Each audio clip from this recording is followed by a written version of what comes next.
रीवा शहर में अमहिया मार्ग पर बुधवार को नगर निगम द्वारा की गई अतिक्रमण हटाओ कार्यवाही के चलते पूरा दिन क्षेत्र में अफरा तफरी और आवागमन की भारी दिक्कतें बनी रहीं। सिरमौर चौराहे से अस्पताल चौराहे तक प्रस्तावित सड़क चौड़ीकरण परियोजना के तहत अमहिया मार्ग पर वर्षों से फैले अतिक्रमण को हटाने के लिए अभियान चलाया गया, जिसके चलते सुरक्षा की दृष्टि से पूरे मार्ग को दिन भर के लिए पूरी तरह बंद कर दिया गया था। सुबह से ही नगर निगम की टीम भारी पुलिस बल के साथ मौके पर पहुंची और कार्यवाही की शुरुआत की गई, जहां 2 जेसीबी मशीनों की मदद से अवैध रूप से बने बहुमंजिला और पक्के निर्माणों को तोड़ने का काम शुरू किया गया। वहीं सड़क पर फैले भारी मलबे को हटाने के लिए कई ट्रैक्टर और मजदूरों को लगाया गया। इस दौरान पूरे क्षेत्र में धूल का गुबार छाया रहा और स्थानीय निवासियों के साथ साथ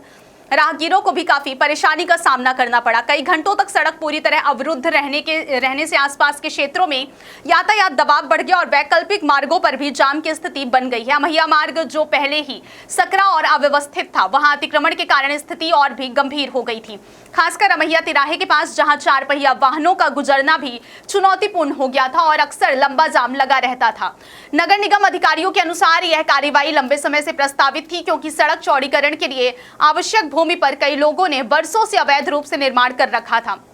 जिनमें कई बहुमंजिला मकान भी शामिल थे। कार्यवाही के दौरान सुरक्षा के लिहाज से निर्माणों को चरणबद्ध तरीके से तोड़ा गया, ताकि किसी प्रकार की दुर्घटना या जान माल का नुकसान ना हो। नगर निगम ने स्पष्ट किया है कि अभी यह अभियान अधूरा है और अमहिया नाले से लेकर बिहारी होटल तक का अतिक्रमण ही अब तक हटाया जा सका, जबकि सुपर स्पेशलिटी हॉस्पिटल के सामने से लेकर अस्पताल चौराहा तक का हिस्सा अभी भी अतिक्रमण से प्रभावित है और वहां कार्यवाही आगे की जाएगी। अधिकारियों ने बताया कि जिन लोगों के निर्माण हटाए जाने हैं, उन्हें पहले ही नोटिस जारी किए जा चुके हैं और अतिक्रमण स्वयं हटाने के लिए चेतावनी भी दी गई थी, लेकिन अधिकांश लोगों ने ना तो निर्माण हटाया और ना ही किसी प्रकार का सहयोग किया, जिसके कारण प्रशासन को सख्त कदम उठाना पड़ा। कुछ मामलों में यह भी सामने आया कि अतिक्रमणकारियों को स्थानीय स्तर पर राजनीतिक संरक्षण प्राप्त है, जिससे वे कार्रवाई का विरोध कर रहे हैं और अपने कब्जों को बचाने के लिए लगातार दबाव बनाने की कोशिश कर रहे हैं। इसके बावजूद नगर निगम ने यह स्पष्ट कर दिया है कि सड़क चौड़ीकरण और शहर के यातायात सुधार के लिए यह अभियान लगातार जारी रहेगा और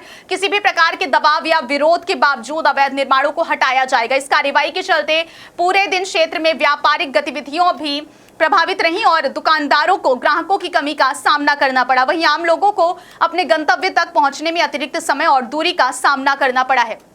कई स्थानीय निवासियों ने जहां इस कार्रवाई का समर्थन किया और कहा कि इससे लंबे समय से चली आ रही जाम की समस्या से राहत मिलेगी, वहीं कुछ लोगों ने बिना वैकल्पिक व्यवस्था के अचानक सड़क बंद किए जाने पर नाराजगी भी जताई। कुल मिलाकर यह कार्रवाई शहर के यातायात ढांचे को सुधारने की दिशा में एक महत्वपूर्ण कदम मानी जा रही है, लेकिन इसके तात्कालिक प्रभावों ने आम जनजीवन को काफी प्रभावित किया और आने वाले दिनों में शेष अतिक्रमण हटाए जाने के साथ इस क्षेत्र में बड़े बदलाव देखने की संभावना जताई जा रही है।